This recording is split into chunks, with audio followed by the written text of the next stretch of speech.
बार laptop अकेले लिया और मुझे सारे सुबह का नहीं दे रहे थे, मैं अकेले चला रहा हूँ, मैं रो भी रहा था। मैं अपना नाम लिखने जा रहा हूँ, आ जाएंगे। तो बताओ ना किस तरह लिखना। देखिए सॉरी, मैंने गलत बना दिया था, फिर से हम ट्राई करेंगे उर्दू में नाम अपना। तो बताओ ना पहले क्या करना है, कोई इनको भी पता चले ना। तो ब्लू कलर लेना है।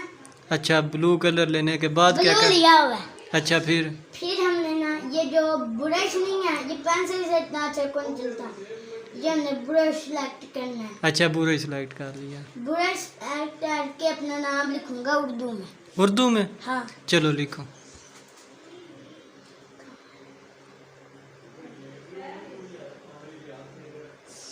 गलत हो जाता है। ठीक है, गलत कब है?